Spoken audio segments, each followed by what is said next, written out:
very quick word with the mayor. Good afternoon to stage 2 of the Friends Live Tour of Britain.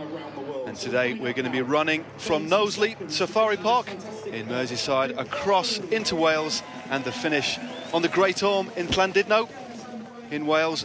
And that was the finish. Well, that is going to be the finish. There's Knowsley Safari Park, the scene of the time trial last year. Some wild animals on display, some elephants there. Looking across, pretty quite interestingly, at the peloton rolling by. But it was aggressive very, very early on. Several attacks going. As you can just see, Rafa Condor JLT, and that looks like Manuel Ibarra, very aggressive rider yesterday. Of course, the stage yesterday won by Marcel Kittel, taking the victory from Sonny Cabrelli, so he's going to be wearing the yellow jersey today, but very aggressive from the off as they headed south through Merseyside and then into Cheshire. But a very fast start saw the peloton averaging very, very high speeds indeed, and very, very fast schedule for the race. And here's one of the early breaks we saw, Mark McNally on the left-hand side from Anpust Chain Reaction, also one of the Madison Genesis riders in there. But this four-man break didn't succeed. There were lots of counter-attacks coming from the peloton, and you can just see Alex Dowsett there from Movistar coming across the gap. We had a hotspot sprint very early in the stage. That was in Widnes. And as you can just see, Alex Dowsett in that familiar aerodynamic style. Remarkably fast time trialist. Former British TG champ, of course. And a good side shot, a good study of style there. And he did manage to take the hotspot sprint in Widnes, rolling across the line, taking a 3-second time bonus. So that's in the bag for the overall. A bit of a blow there for Alex. Mission accomplished. But this is the breakaway of the day. And we have 6 riders in the breakaway, and the rider you're looking at there is the Welshman who'll be riding on home soil today, and that's Rob Partridge of the Giordano Racing Team. Also in the breakaway we have Ian Bibby from Madison Genesis. He's just the rider taking to the front at the moment. Chris Lawless from the under-23 GB team. He's just there stretching his quads in the distinctive Great Britain kit there, with a sky emblazoned on the side. The other rider in the breakaway, Lasse Norman Hansen, the Dane riding on the Garmin Sharp team, just riding on 6th wheel at the moment. Also in there, Pablo Lastras of Movistar, the Spaniard. And rounding out this breakaway of 6 riders, just coming into your picture now, is Mark McNally. And he formed part of the 4-man breakaway yesterday that stayed away for the vast majority of the stage around Liverpool and won every single one of the King of the Mountains classification. So he's wearing that jersey today. Very, very aggressive too, riding on the Unpost Chain Reaction team. So looking at the mountains points today, they do come in the latter stages of the race. And at the moment, this breakaway, with 76, just under 77 kilometres to go, have a lead of 3 minutes and 14 seconds on the peloton. It did go up to around 4 minutes, but the peloton being led, we understand, by Giant Shimano, looking after the interests of their leader, Marcel Kittel, making sure this lead doesn't go out, and Team Sky on the front as well. But they unfortunately have lost one rider. Widely reported that Ian Stannard crashed in the last 300 to 400 metres of yesterday's stage, unfortunately not taking to the start today because of a broken scaphoid. Mark Cavendish, another casualty of crashes yesterday, still managed to place 3rd on the stage, but he's nursing a bruised leg too. But has taken the start. Other riders not starting today include David Pearson from Great Britain, and after an early crash, we lost a rider from Rafa Condor JLT as well, and that's Todd Carthy. So he's out of the mix, so we're down to 117 riders. But we'll be taking you right through to the finish in Llandudno on the Great Orme. A very exciting finish it is too. We have a King of the Mountains climb with only 3 kilometres to go, and then a very, very quick rush down off the Great Orme and onto the promenade in Llandudno. I'm Matt Stevens, and alongside me, as ever, is Magnus Baxted. Magnus, a very interesting parcours today, a very technical and quite tough finish, completely different to yesterday. It certainly is very different to yesterday, and you know, very narrow roads as well, which is going to throw a few spanners into the works for a lot of the teams, and position is going to be absolutely critical coming into the final 10-15 kilometres of today's stage. And you know, there is a potential of getting some crosswind out there as well. So I think it's going to be hard for everyone to control this, and very good opportunities for a few sort of smaller escapes going up the road on within the final, you know, maybe even 5-6 kilometers or so. So it's certainly going to be a hard-fought finish, I think. It is an area that I know very well. I used to take my Sigma team up there a few years ago. It's just part of our training camps, but just skirting into North Wales. There'll be Snowdonia to the rider's left-hand side, as we see there's Bernie Eisel getting in that aerodynamic tuck that we see so many riders adopting these days. It's I get criticised for criticising it. It's not something I'd want to do. I actually did something like that in one race, hit a stone, and that was it. Never done it since. All it needs is a little stone chipping and you're down, especially if you do it behind another rider. And I certainly think the worst part of all of this, if these guys do it, that's fine, and they don't want to go down and face plant into the tarmac, that's their problem. But the problem is that we got now is all the youngsters watching these guys doing it on television, and then going out to the local training grounds or, you know, outdoor velodromes, whatever. Yeah. And they start doing it as well. And I see enough, you know, as I got 2 girls who are racing, and we go out to the youth competitions, and you see kids doing it, and they're 10, 12, 13 years old and starting to adopt the same kind of technique. And it's just not safe for the riders to ride it in that kind of position. So I really distaste that kind of position on the bike. I think that's, I mean, a few years back, as we see Llanrwst going to the front for Movistar, and young Chris Lawless just coming through. Might as well talk about the composition quickly of the breakaway. Good to see the young Great Britain riders in the mix. Unfortunately, they lost a rider yesterday, or didn't take the start today. But don't always see it. But as it's their home tour, they're not a domestic. Well, they're not a UCI team as such. They're a national squad. But it is good to give them exposure to this very, very high level of racing. Well, it certainly is. And every year that they turn up to Tour of Britain, they're always competitive. They always race hard and very aggressively as well. And over the last number of years now, you know, come away with some great results. I mean, yesterday, obviously, we're looking at you know, the Yates brothers doing well, and Josh Edmondson as well.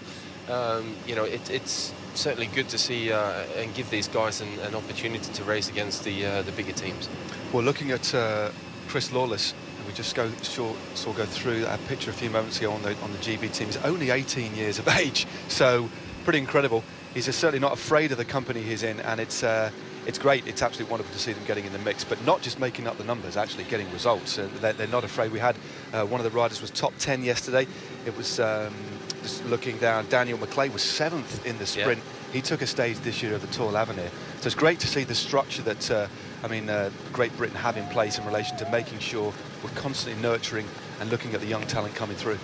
Yeah, definitely. You know, it is good that they do get out there, and that they also, you know, they compete when they get to these races. There's no point in having any respect for the bigger riders in terms of you know, racing aggressively and going out there in breakaways and you know, pitching up for the sprints as well. So I think that's fantastic to see. And you know, I'm a big fan of when you're giving a younger rider, 18 years old, an opportunity to race at this level, because in today's world of cycling, once you pass sort of 20, 21 years old, it's very, very difficult to get straight out to the World Tour scene and get a place in those. You know, the World Tour teams tend to pick up young talents very, very early on, build them, nurture them over a couple of seasons, and then see whether they come through and you know, deliver on the talent that, you know, that team has thought that this rider, the rider has got. So for an 18-year-old to get into this kind of company and start getting this kind of experience and mileage in the legs as much as anything as well, it's just going to build their strength and mental toughness as much as anything is on top of that. That certainly is good to see. It's Keith Lambert is the manager of the under-23 team. And back in the day, when I was riding the milk race, Keith Lambert was the manager of the rally team, who had a rally banana team that had none other than Shane Sutton on its squad. It just shows how long, you know, Keith Lambert certainly knows how to run teams, but good to see them in the mix and completely unafraid and fearless to get in breakaways like this at the tender age of 18. This is his first year as a senior rider, so absolutely incredible. But and also It's worth mentioning Mark McNally. A tough day yesterday for him on his home streets, but he missed the break early on. We didn't quite see that on our footage, but bridged across to get in this move. So wonderfully aggressive riding. And of course, we've got all three of the King of the Mountains classifications to come. 3 second cat climbs, the last of which we mentioned right near the finish with 3Ks to go. So good to see McNally in the move too. Yeah, I mean, it's an important one for them to make sure that they are in the breakaways, and Unpost have always done that, raced that way. I've raced against them as well, you know, at the sort of the second part of my cycling career as such. So I had a couple of years where you know, I decided to retire and then come back again, but the second part I was racing against them, and they were very much, you know, if they missed a break, they put the whole team on the front, brought it back to a bridgeable distance, and then put one rider across into the break and then let it go. You know, so they're very well drilled and have an understanding of how to race and race hard. There we go. It is extremely important, especially it does make a difference when you're racing on home soil. This breakaway, a good number, 6 riders all working very well together. Different than yesterday, we saw the formation of the breakaway, a line of 4 swinging off, but with 6 riders you can actually work like a chain depending on the wind direction, and that's what they're doing to pretty good effect here. But the gap now just under 3 minutes, so Sky with NFTO tucked in behind them, setting the tempo. Why do we see other teams setting the tempo at the front? The team with the yellow jersey, of course, is Marcel Kittel. They're sat right back in the peloton. Will they be expected to take it up later and therefore leaving it to teams perhaps with overall aspirations? Because it does sometimes seem a little bit odd. Yeah, it does seem odd, you know, and it's a question a lot of the times actually of respecting the yellow jersey. I'm not in any way saying that Giant Shimano are disrespecting the yellow jersey by not riding on the front, but for them today, they know that Marcel Kittel is not going to win this tour overall. The finish we got on the tumble is far too difficult for him to get up there. But, you know, Team Sky are here with Bradley Wiggins. He said he's come here to win it, and with that, you know, you kind of tend to pass on the responsibility to the team with the sort of outright favourite, if you will. And here we go. Stage 2, Knowsley to Llandudno. This is the route that they're going to be taking today, as we've already talked about a little bit. From Knowsley, they head south through Merseyside, the first hotspot sprint in Widnes, snaking through into Cheshire, and then over the border into Wales for the second hotspot sprint in Marchwheel, and then the third one in Mold, before the first of the 3 categorised climbs, Glenclwyd, Tygwyn, and then the final climb on Marine Drive on the Great Orme. They don't go right to the top of the Great Orme. They actually circumnavigate on Marine Drive, but there is quite a long drag to the finish, but a steady incline, but it is very exposed to the left-hand side as it drops into the Irish Sea. Not too much wind today. It's about 60 degrees out there, so warm but relatively fresh, and we have an 8-mile-an-hour wind, a northwesterly, which could be quite interesting on the running. We've seen the running, we know what it's like, we've ridden round it before. The wind, although it's quite light, when it comes off the sea, does make a bit of a difference, doesn't it? Yeah, it certainly does, and with that, it's more of a drag in my book, not really a big climb as such. It's you know, a good sort of 4-5% maybe going uphill, and I think that's going to be quite vital with a cross headwind there as well. It will be very difficult for the riders to deal with. Yeah, it is completely exposed. Sorry to cut across you there, Magnus. So just going through the hotspot sprints that we've not actually seen. They're all in the first part of the race. It's worth looking at who took those. The leader in the Yodel Sprints classification, wearing the green jersey, is Sonny Cabrelli on Bardiani CSF. He's not in the break, but was in the move yesterday and won every single sprint. So he has quite a healthy lead in that competition. But all 3 of the Yodel Sprints have now been completed, and the winner of the first one in Widnes, as we did see in our replay at the start of the show, was Alex Dowsett. Second was Martin Bashaw of Novo Nordisk, and third for Madison Genesis was the New Zealander Tom Scully. And then at the second hotspot sprint at 79.1 kilometres at Marchwheel, the breakaway was then very well established, and the winner there was Ian Bibby of Madison Genesis, taking the 3-second bonus. Chris Lawless of the under-23 GB team was in second spot, and in third, Lasse Hansen, the Dane riding on Garmin Shop, took third. And the final hotspot sprint of the day, which was at Mold at 103 kilometres, Lasse Hansen took that one for Garmin. Chris Lawless again for GB in second, and Ian Bibby taking another second time bonus in third. So all of the Yodel sprints have now been taken. just with a bit of rough mathematics, it won't actually affect the overall. Looks like Sonny Cabrelli will still keep the overall lead in that classification, but we soon have 3 climbs to come, and the next of which is coming very, very soon, and that's in Penguern, and that's the climb of Glas Coed, and that comes at 138.1 kilometres. So it won't be long before the riders hit that for the first time. It's a climb I'm not particularly familiar with, not too steep, but it shouldn't cause too much of a problem. But it will be interesting to see if any of the other riders do have a tussle with Mark McNally, who's wearing that jersey.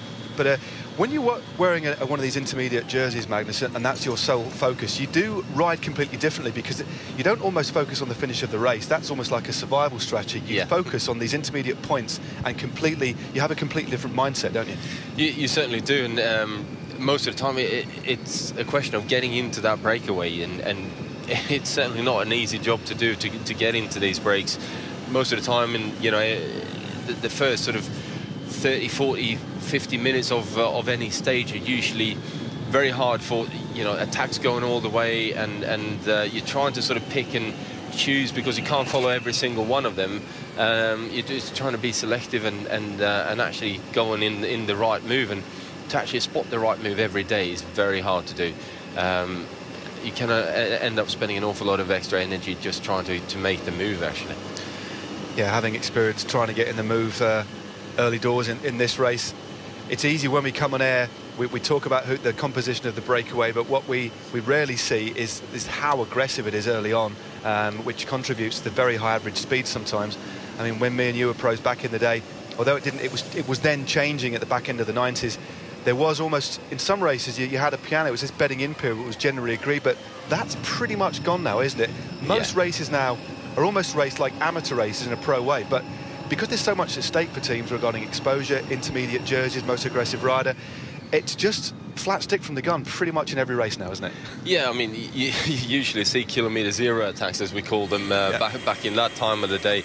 There was only a select couple of riders that sort of pitched up to do the kilometre zero attack, and usually the sort of break was established relatively quickly. But yeah, certainly the latter part of you know, my career, there was usually took a good 45 minutes before the break settled down, and sometimes even further than that. And it's very difficult to deal with as a team. You had to sort of put 3, maybe 4 riders on covering all the moves and trying to get into a move, and then you held the other half of the team back a little bit. If you made a move, great. If you didn't, then you had to try and recover a little bit to then try and help out the team for the latter part of the stage. So yeah, it is a little bit different nowadays, and like you said, more of an amateur way of racing. But then again, these guys have got the control once the break is settled in. It happens later, doesn't it? Yeah, exactly. The professional element of controlling a race happens latterly, but it is quite random and quite fractious early on. It'd be good one day to see some of the footage of what it's like out of the blocks, because believe you me, it certainly isn't easy. And every one of these riders in the breakaway, it's not an easy ride. Although some days you can wait, watch, and the first attack that you do, that gets you in the move. And other days you might do 15, 20 attacks, puts you completely in the red, and you miss it. Yeah. It's sometimes just the luck of the draw. It's you've got to be switched on, but there's a lottery element to it as well, isn't there? Yeah, I mean, I remember my first Tour de France. I spent pretty much that whole tour going in the moves, trying to get into the moves, and ending up missing every single one until the stage 19, when I finally decided to, okay, I'm doing the. I was actually at full flight about 100 metres before kilometre zero, coming from behind, and but that was a sight to behold, Magnus. Blimey. Yeah, exactly, and managed to get away and ultimately win the stage. But you know, it took me 19 days of trying to get into move, and it was a very, very frustrating period. There we go. No, it's certainly no easy feat getting into these breakaways, but it's well established now. But Team Sky, with one rider out of the mix, unfortunately, and that is a very, very big loss for Team Sky, given the teams are only 6 riders. To lose Ian Stannard in the circumstances they did yesterday, extremely unfortunate. It does mean I don't think I'm speaking out of turn. It's probably season over for Ian Stannard, breaking his scaphoid after coming back from breaking his back. He's got a. It's not good for the team in this race, but they've got a very able mix of riders. But given the amount of power that rider has and how comfortable he is at shutting down gaps and setting a ridiculous tempo on the front, not only for Swifty, but should, for argument's sake, they have Bradley Wiggins in the yellow jersey at one point or just riding on the front, that's a massive loss for Team Sky. It certainly is, and I'd say more of a loss for Team Sky in terms of you know, controlling a breakaway. You know, someone like Ian Stannard, when he's in good form, can control a 4-5 man break and keep them evenly paced basically on his own for a good 150k. And you know, someone like that is incredibly valuable to the team. What's happened now is that effectively Bernard Eisel has had to go and start doing a lot more work a lot earlier on, and it leaves them in a little bit of a vulnerable position, I think, a bit later on, because Bernard Eisel's power and you know, just ability to place himself and his teammates in the right position coming in towards a tricky final like we have today is absolutely key for a team like that. And noticeable with the front there was David Lopez and Haino, and Ben Swift was notable by his absence. He's looking at the finish. Might be a finish for him today, and obviously Bradley Wiggins isn't going to be doing too many turns on the front. But this is our breakaway, and we're now on the first of the categorised climbs today. It's a Category 2 climb at Glens Coed. It's quite a long climb with an average gradient of only 3%, so it's not going to trouble the riders too badly. But it's this man at the back, Mark McNally, who's going to be eyeing the points on offer. Rode so well yesterday, very, very motivated indeed, and yes, this could be one for him. Yeah, certainly, you know, he will go for it. It's nice to see Pablo Lastras there, just a helping hand there. Helping hand, as was a bit of a chain drop going on, but you know, the categorised climbs and things, I always find that interesting, how it varies from country to country. Yeah. And you know, the Glascoid climb that we're going up here now is a second category climb, but which certainly on, should we call it, you know, the Tour of Spain, the Vuelta, would not even be classified. You know, if you're going across to certainly to northern France and things like that, it might be a fourth category climb, if that. So it changes from race to race all the time. It certainly does. Well, tomorrow we certainly do go up a proper climb. It's certainly not a mountain by the standards of the Giro or the Tour, but the Tumble, it's like a baby mountain. It's a very big hill and maybe a baby mountain, but that's I mean, it's the Queen stage of the Vuelta today, and tomorrow arguably is the Queen stage of the Tour of Britain with that big mountaintop finish. That really is a different proposition. As we see the lead now at 3 minutes with 64 kilometres to go, and it's still Team Sky at the front of the peloton, closely followed by NFTO in the red and black there, the British squad. I think well, I know that they have a lot of belief in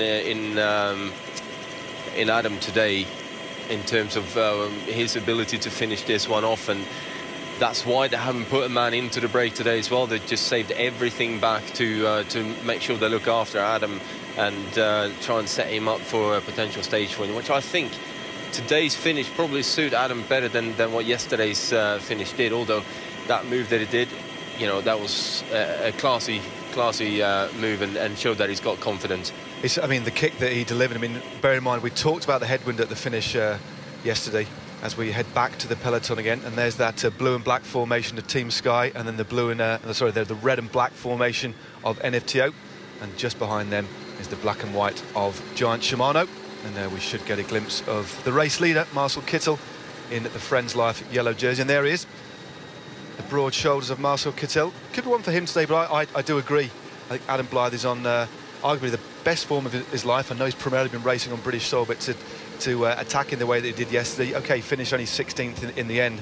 That was a vicious turn of speed, but just the way he finished off the race in Ride London to put away the likes of Philippe Gilbert, etc., was remarkably impressive. And he can climb reasonably well as well. He's taken stages in races like the Tour of Wallonia and stuff, so he can ride well on the smaller climbs too. So I think you're right. It could make the sprinters' legs hurt, but probably fall in his favour.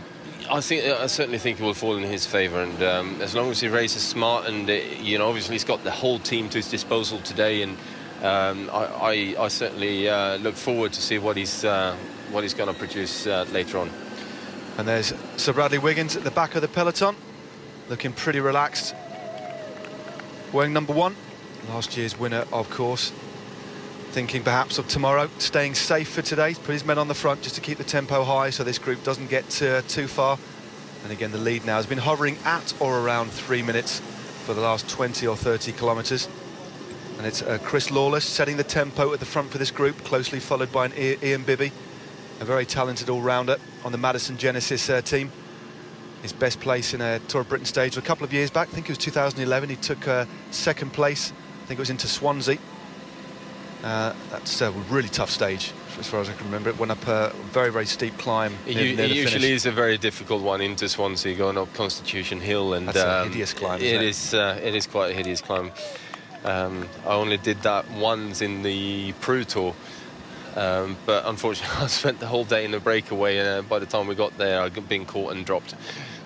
I remember catching you on the climb, actually. You know, caught us on the top of the bulk, yeah. Yeah, I remember it well. That was war stories maybe for another day, but yeah, it's hard racing in there. But no, Ian Bibby had a quiet season by his own standards, but very good to see him in the break. He's a former British cyclocross champion, so won lots of criteriums, lots of road races domestically, but good to see him in the mix. He rode this race last year, but he was struggling with an injury for the whole duration of the race. But here's the sprint for the top. Bibby goes on the left, but McNally in a bigger gear on the right-hand side. Who's going to take this one? It's a bit of a tussle. Bibby's tying up. McNally keeps powering through, but Bibby manages to find another gear and goes again. And who's going to get... Oh! Looks like McNally just on the line by half a wheel there. That was a good sprint. Very interesting, neck and neck there, but that's going to take a bit out of the legs. Sprinting, talk about these King of the Mountains tussles. They really do take it out of you, because you've got to be mentally tuned in. You get a bit nervous before, and then to put in these sprints at the top, he's going to want a bit of a rest now. Look at his face there as he looks over his shoulder. But we'll get confirmation through on that second cat climb, but it was definitely Mark McNally of An Post. Chain reaction, as a quick word with Ian Bibby there, bit of a smile. They know each other very, very well. Have raced together a few years back in the Halford team, I seem to remember, a few years back, so ex-teammates. But the bunch are just under 3 minutes behind, still being led, it looks to me, by Bernie Eisler of Team Sky, with 4 riders now on the front. And then still that 6-man formation, very disciplined and drilled Great Britain team of NFTO. Not for the ordinary is what it stands for, and certainly riding extremely well today, making sure they look after the interests of Adam Blythe, who could be in with a shout today. A man on very good form. A great aerial shot there, and you can just see Marcel Kittel in the yellow jersey, riding on about 15th wheel there. But no real panic in the peloton. The leader just drifted out to just above 3 minutes now, 3 minutes and 5 seconds. And we should get confirmation through very, very soon of who scored the minor placings on that climb.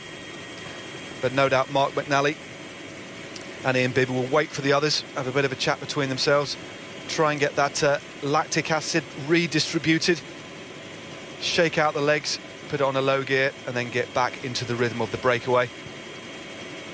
But no sense of panic at all in the bunch at the moment. And when do you think, Magnus, that the bunch will really start looking at bringing this in? We've got 62 or 61 kilometres to go now. If you were the road captain, looking at the composition of the breakaway, looking at the time gap, looking at the sort of finish, if you were road captain for, say, Team Sky or for Giant Shimano, when would you look at trying to bring the two troops to the front and upping the tempo?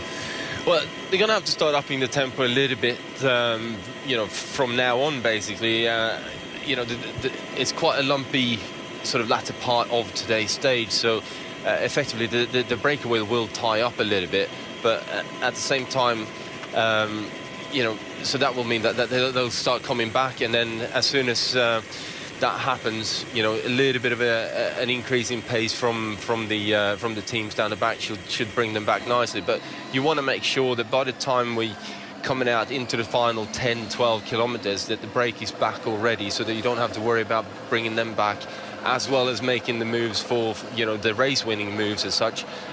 So yeah, I think with 10-12 kilometers to go, we'll see it all back together. That would be my way of trying to run this race if I was the the sort of road captain. Well, as we see the bunch tackling the first climb of the day, the second category, Glasgow, we're going to take our first commercial break.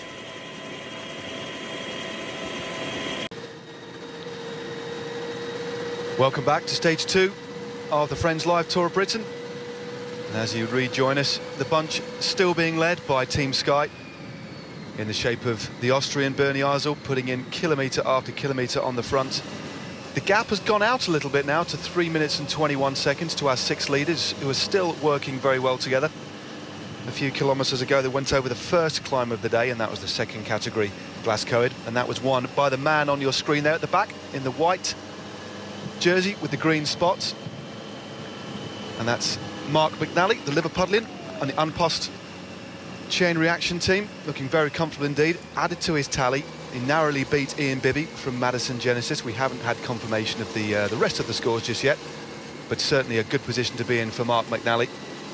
And it won't be long before we hit the next climb of the day too, and that's the climb of Tiguin, and that's another second category climb. And then the race does flatten a little bit before we head into the final climb, but the next climb a fair bit higher than the peak of Glasgow. But the bunch, Magnus, letting this lead go out to 3:17. It's still Bernie Eisel. Since we've come on air, I don't know if David Lopez has actually given Bernie Eisel a turn on the front. But I think what it goes to show is how Bernie Eisel is a man of many talents. He can sprint well, he was a lead-out rider, but to ride for kilometre after kilometre at essentially the same speed as the breakaway rolling through and off, you've got to be so strong, haven't you? Well, he does have a big engine, you know, like you said, a man of many talents, and he's still very fast when he actually gets the opportunity to go for a sprint. And certainly in terms of a lead-up man, I don't think they use him enough for, you know, as a lead-up man for Ben Swift, because I think Bernie would be the best man to put right in front of Swifty for any kind of lead-out. But yeah, like you said, guys like Bernie, Ian Stannard, they certainly can sit there mile after mile after mile, and it doesn't really faze them an awful lot, unless you have to go up and do, you know, real high speeds and travel at, you know, well above sort of 45 up towards 48 kilometers an hour. That's when he starts taking a toll. But sit there at 42, 43k an hour, they're quite happy to do that for, you know, mile after mile. And you probably see David Lopez come through and take a shorter turn, just give Bernie just a short little breather, get a bit of food into him, and then he's back on the front again. He'll take another 20k without blinking, and then doing the same sort of thing again. But by doing that, they're also saving David Lopez, who coming into the final like we have today, with that climb up with only a few kilometers to the finish. And you know, it's not exactly flat leading into that bit either. Lopez would be far more able on the climbs than what Bernie Eisel would be. And as we saw last year, David Lopez definitely, he was up there on the number of stages and racing very strongly. So I think this is the best way that they can actually deal with this at the moment. But if they have to do this day after day after day, it'll certainly take a fair bit out of Bernie Eisel, and I think he'll start tiring towards the back end of this week. Yeah, it's a massive workload riding on the front. Both myself and Madness in years gone by have done exactly the same thing. But one thing it does give you later in the season, if you have any objectives, as we see Lawless there, and Chris Lawless raising his hand, and that's for people who haven't seen that sort of thing before, just signalling quite obviously that he wants a bottle. So his team car will be sat behind, and that'll be driven by Keith Lambert, the team manager of the under-23 GB team. He'll drive up, get to the front of the little group of cars, or the second car, drop behind the commissaire, and then he'll take his bottle. You won't actually see cars coming right alongside when in a position like this, where the brake has a reasonable lead.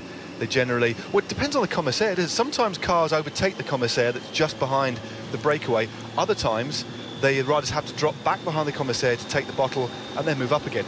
It depends on the discretion of the race referee, doesn't it? To a certain extent, it does, yes. But in the breakaway, most of the time you're allowed to go up alongside and even go up towards the front of the breakaway group. And it all depends on the formation that the breakaway is riding as well. If they've got, you know, double file, so they're moving up and down relatively swiftly, then you tend to place yourself last wheel of the man in that group, and you do your servicing from there. If it's a single file that the riders are riding in, you can quite easily go up alongside that and pass a bottle, food, whatever you need to. Most of the time you try and do that as well, then in a position where you're actually covering the brake from the wind a little bit. So as a team manager, you've got to be a little bit savvy with that and move yourself around. So either you let the mechanic, which is obviously sitting on the other side of the car from you, he does the servicing of the rider.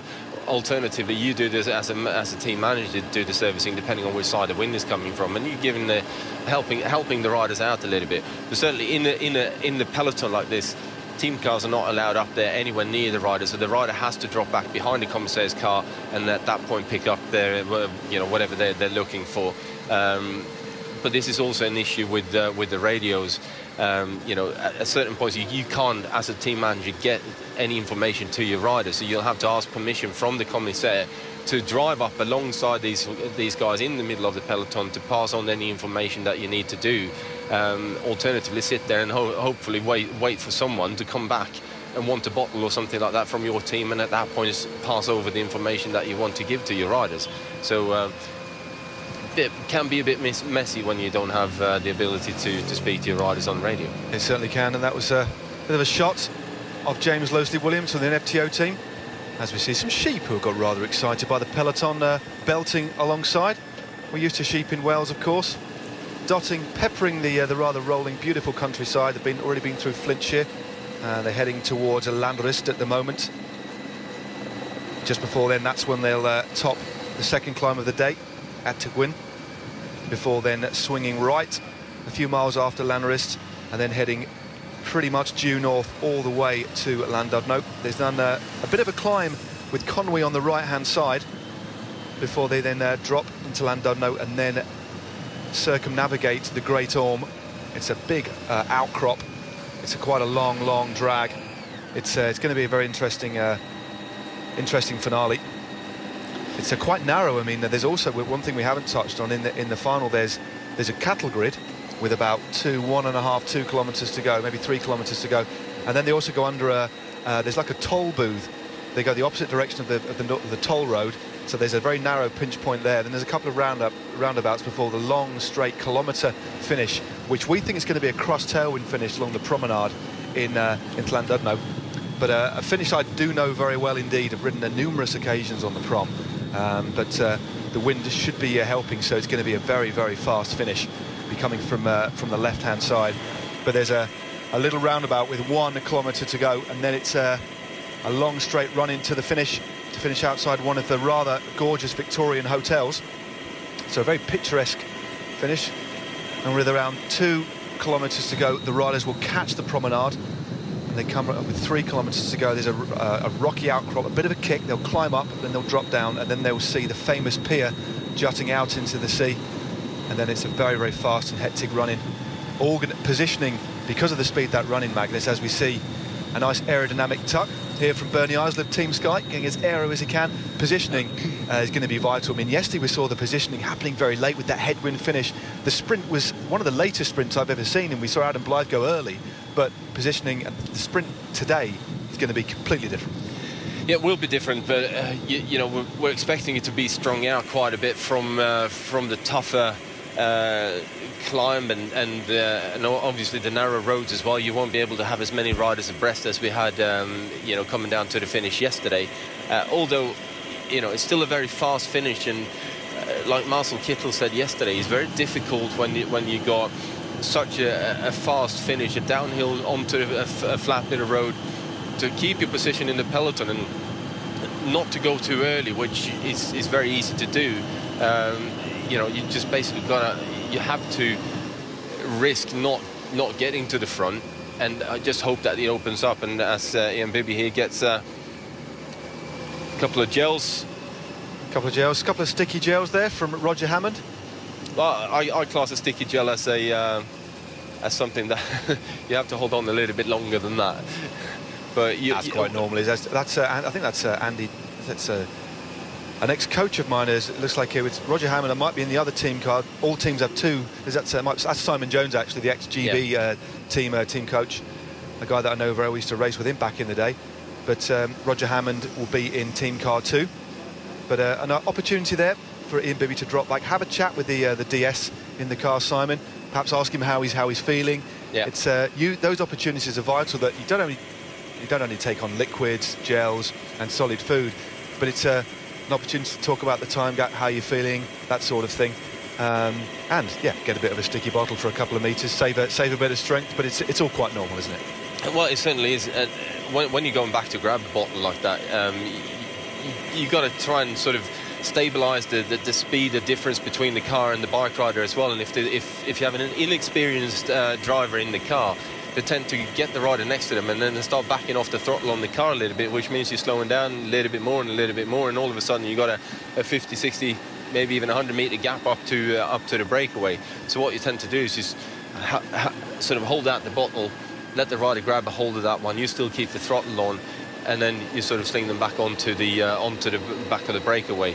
And it's something that, you know, everyone does, and it's actually more a safety factor than anything. Tuck your wind mirror in, and then just make sure that your rider grabs a hold of the bottle, and that keeps your distance between the car and the rider as well.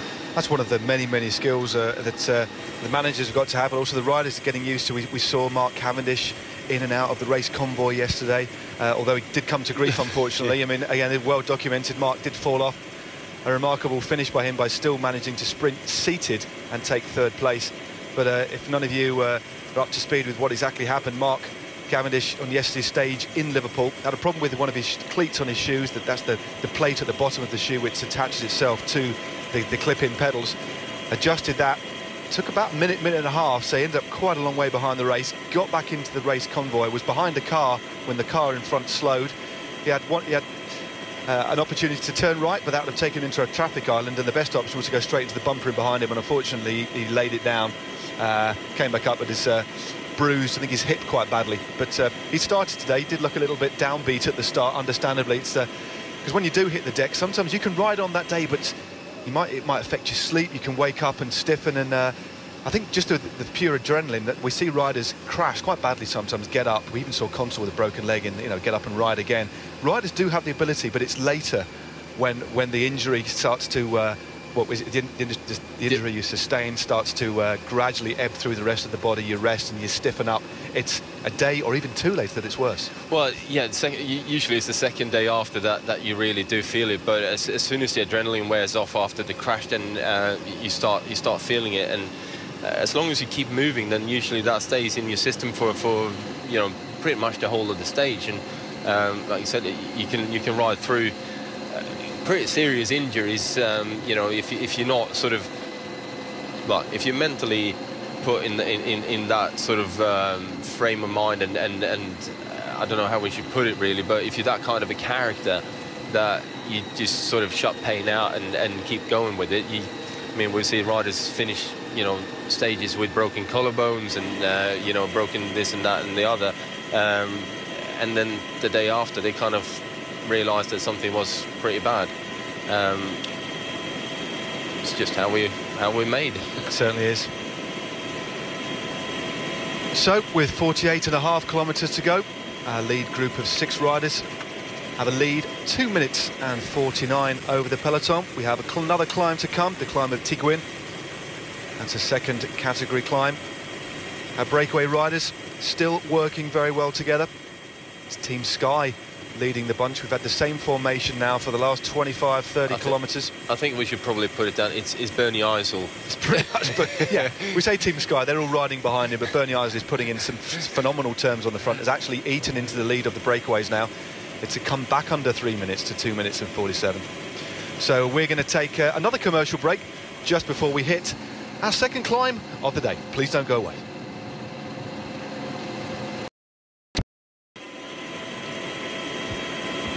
Welcome back to stage 2 of the Friends Live Tour of Britain, heading from Knowsley to Llandudno in Wales over a route of 200.8 kilometres. And our breakaway of 6 riders, the lead has gradually been eaten away by a rather strong Bernie Eisel of Team Sky. been sat on the front for the last 25 kilometres, according to our rather rough calculations. But here's the breakaway, 2 minutes 37. They're heading towards the second categorised climb of the day, the first one of which was taken by Mark McNally of Anpost. He's sitting on the back in the King of the Mountains jersey, the Skoda King of the Mountains jersey, and that's a white jersey with green spots. But here's that breakaway, and that's Pablo Lastras on the front for Movistar. He's closely followed by Rob Partridge, the Welshman, riding on home soil, previously a top 10 in the Tour of Britain. So a very, very experienced rider indeed. He's in the black and white of Giordano. Then following through is one of the youngest riders in this race. A good study of him there, and that's Chris Lawless of the under-23 GB team.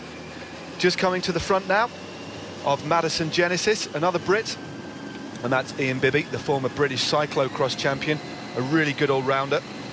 Battled hard for the mountains points a few minutes ago, and this is a shot of Bernie Eisel we've just been talking about. A flat tyre there for Bernie Eisel.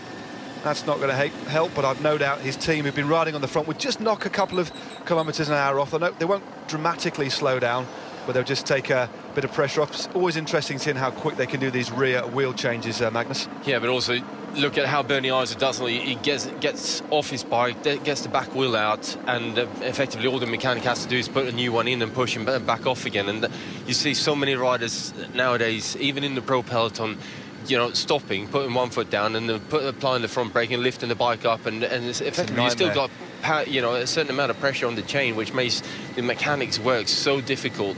And it's actually slowing the mechanic down, rather though you think by staying on the bike you're going to save time. No, you're not. That's the way to do it. It certainly was. As we take a lovely look at the Welsh hills, gorgeous patchwork green countryside, as the riders snake in a gentle westerly direction before heading north to the Great Orme and the finish in Llandudno. But that was a remarkably quick rear wheel change. A front wheel change, you should look at a good one, 5 to 7 seconds, and a rear wheel in around 10. But that was, I don't know, I didn't have my stopwatch on, but that was a really quick, smooth wheel change from Team Sky there, Bernie Eisel. But you're quite right, it's one of the things you're told as a youngster, get off your bike, but you still see riders astride with both feet on the ground, astride, and it's a complete, the weight is distributed all wrong for the mechanic, and that's when you get into this state of panic. Once you've missed, it seems like an eternity you're there for. Luckily, this isn't at a crucial point of the race, but it's all about getting off the bike, letting the mechanic do his work, getting back on and going. I mean, it seems like, I think riders think they're going to save time by staying on their bike, but in fact, they're going to lose time generally, aren't they? They certainly are going to lose time. And just by helping the mechanic, by releasing the bike and just guiding it more than anything else and letting the mechanic do his job. What the mechanics got in the car as well is they got the dropouts both for the rear and the front forks in sort of hanging on the backrest of the driver's seat or the passenger seat in the car. So when they've taken a new set of wheels off the top of the car or whatever, they put the dropouts in, making sure that it's exactly the perfect tension, so they can just bang the wheel in and tighten up the quick release, and they don't have to do much. Although nowadays, when we got it's changed a little bit, the laws and the rules of the front wheel dropouts. As we got just starting the KOM here, the front wheel dropouts, you have what we call the little lawyer's tabs on them, so that you open up the quick release and the wheel doesn't fall out. Back in a couple of years ago, we're allowed to file them off and effectively make for a much quicker wheel change. Now you have to undo the skewer a little bit and then pop the wheel out, which means when the mechanic's got to put it in, he has to tighten the quick release up a little bit before he can actually tighten it and can send you off on the road. So the front wheel changes have slowed down dramatically, and I think they're actually borderline slower nowadays than what a rear wheel change is. It is actually a legal requirement as we head to the breakaway to have these little beveled parts or little pimples to stop the front wheel dropping out. It's like a little lip, isn't it? At the back, at the bottom end of the front fork, yeah. I think that's a requirement that came across from America, actually, originally. Yeah. For all forks should have. That's why we call them lawyers' tabs. There we go, lawyers' tabs. Because effectively there were people not doing their quick releases up properly and having front wheels falling out and ultimately hurting themselves and suing the companies. Well, front or rear wheel change, it's vital that you get it right. We should see Bernie Eisel make his way back to the peloton very, very soon indeed. It's David Lopez of Team Sky, the Spaniard, a great all-rounder, good climber on the front. Not going too hard, rolling around a pretty comfortable gear. Still enough to line the group out, and sat behind him is Hainaut, and then just behind him it looks like the figure of Ben Swift as we head back to our breakaway. The lead at 2 minutes and 47 seconds. They're now on the second climb of the day, the climb of Glas Coed.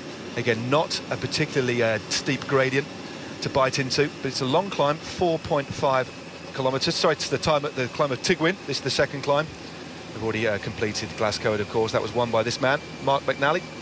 But he'll be on the search for more points on this one. Take a quick glance, and I think if I could read, that was what's the gap? He just asked Ian Bibby there.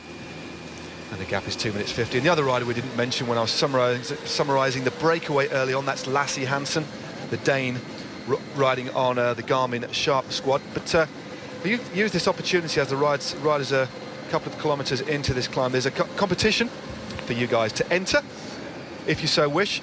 Eurosport, British Eurosport are teaming up with the British Cycling Federation to the British Cycling Track Championships being held in a couple of weeks' time in Manchester. For a chance to win some tickets, head over to britishcycling.org.uk/win for the competition. And if you just wish to buy tickets to the British Track Championships, you can actually go to ticketmaster.co.uk/British Cycling. But to win, go on the British Cycling website, and there's a competition there to win some tickets to see some of the best of British track cycling. It's going to be covered on Eurosport. We have a highlights package for you. So pop on the website, and you never know, you might get yourself a couple of tickets to Manchester to see some very, very exciting track racing as the peloton just hit the bottom of the climb, just the KOM sign to the left there, and still the same formation, Magnus, as we've seen for the last 30 or 40 kilometres. No other team's really interested in getting into the mix. Marcel Kittel up near the front, as you should, in the yellow jersey, but his team not taking to the front just yet. They're happy to let Team Sky and NFTO make the tempo. Yeah, you know, Team Sky have obviously set out the stalls and shown that they're happy to take the responsibility of this race and of controlling the race. And with that, you know, there's not really any need for anyone else to get up there and start driving the tempo. And even NFTO, you know, they've placed themselves well up there, and just to stay out of trouble and stay out of the stressy part of the peloton, you know, they're still leaving all the work to Team Sky to do as well. One interesting thing that I find, though, is that you know, Ben Swift is sitting here in third place. That, as a sprinter, to me, is way too close to the front of the peloton. You'd want to see him back effectively where Marcel Kittel is sitting. It just means that you know, the wind, when it hits the first rider, starts spreading out a little bit, and it creates a bit, obviously a draft. And if you go further and further back, you know, 10, 15 riders, that draft is way less again. So most of the time you see the sprinters just sitting off the back of, you know, a couple of riders off the back of their teams, just to give themselves that little bit more shelter. And third wheel, you're still touching a fair bit of wind. Yeah, I've experienced that myself. It is, you can still get a bit of shelter by sitting just on the back wheel if it's a block headwind, or just to the left or to the right, depending, of course, on the wind condition. But if you get, as you say, Magnus, go back into the centre of the peloton, there are times when you can just be freewheeling, because it's essentially a vacuum, isn't it? It is. Okay, it may be, again, it is interesting to see Ben there. He's obviously feeling pretty confident. Maybe just with the fact they've lost Ian Stannard, it's just about making their presence felt at the front. But it is an interesting one, because Ben really is going to be a man for the finale, and he's wasting, it's all about marginal gains these days, isn't it? You know, as implemented by Sir Dave Brailsford. Yeah. And those little bits of effort, although they're hardly discernible at the time, but over a period of 200 kilometres, they chip away bit by bit.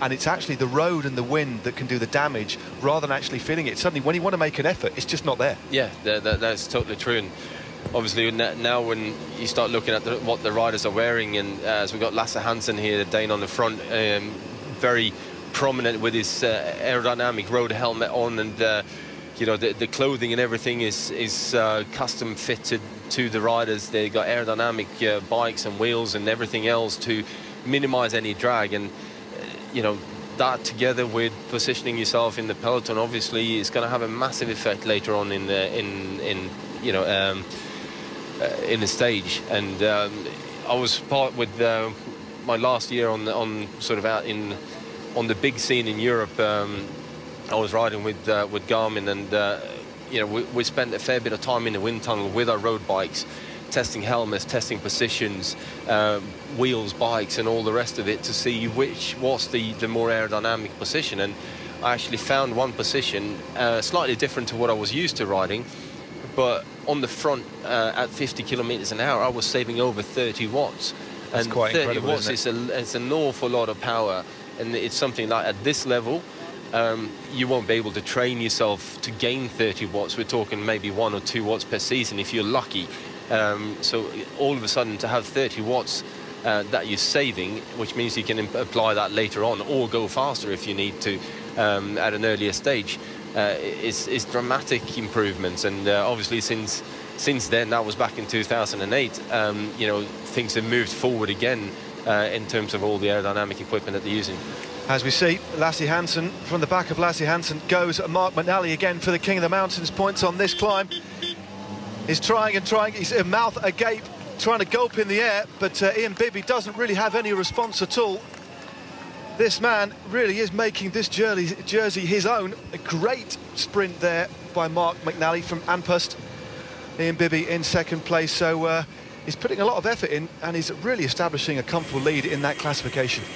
But it's a good thing that he's doing going after these points in the first couple of days as well, because if he gets a significant lead and he starts chipping away and you know, picks up a couple of points here and there, and he keeps a good lead in the King of the Mountains competition, it kind of takes the effort, you know, the sort of the racing element of that out of the equation a little bit, and effectively you might have 1 or 2 riders that go for it. And he can also afford to let a break go up the road and miss that one day and still sit in the jersey later on. But no sooner has Mark McNally of Anpust had a slurp of juice from his bottle, the breakaway is straight back into formation. The gap's gone back up to 3 minutes and 7 seconds now, and it's Pablo Lastras of Movistar with young Lawless on his wheel, flicks his elbow in the universal sign for it's your turn to come through. But Pablo Lastras, what a pedigree he is. An extremely good rider, been professional for years now, did ride for Banesto back in the late 80s. Sorry, late 80s, no, he's not that old, he's not as old as me, blimey, let me just rephrase that. Back in the late 90s, rode for Banesto for 4 years, then Banesto, and then Ils Belerias before Casey Pagni, and then at Movistar, so pretty much the same formation he's been with. He's 38 years of age, one of the oldest riders in the peloton in this particular race, and it looks like Lawless here has had a bit of a problem, whether he's unshipped his chain. No, his chain looks all right. Front wheel puncher there. So another opportunity for us to see a front wheel change. Will Lawless get off his bike? He's taking the wheel out himself, and this is the position. There you go, there's that position. He's actually come off his bike. This is a little bit slow. And this is a slight inexperience by him as a rider as well. You know, he could have stayed on the bike, kept on riding it for a little bit longer until he had his car right behind him, and at that point just got the wheel changed. Exactly. It is one of those things. It's experience. He's only 18 years of age, clearly got a very bright future ahead of him. He's got in this breakaway. They've had a great start to this Friends Life Tour of Britain with a 7th place yesterday, a stage win, of course, last year. But it won't be long before he gets back in. It is something that you can do. It depends on the strictness and the application of the rules in relation to the Commissar. But most riders in a breakaway situation, unless it's just with a couple of miles to go, they can get pace back on, and he'll soon be back in the breakaway to make it back up to 6 riders. But a relatively quick change there by Lawless. But as Magnus explained, most riders here will be running tubulars. It's still the tyre of choice in lots and lots of teams.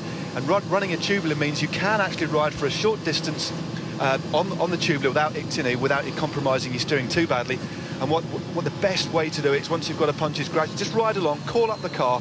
That gives the car an opportunity to then roll alongside for a nice quick wheel change. Well, the car effectively needs to be on your back wheel when you start slowing the bike down. Otherwise, you're standing still on the side of the road for too long. And even with the clincher tyres, the newer clincher tyres nowadays, they're so tight on the rim that you can effectively ride one of them for a pretty long time as well.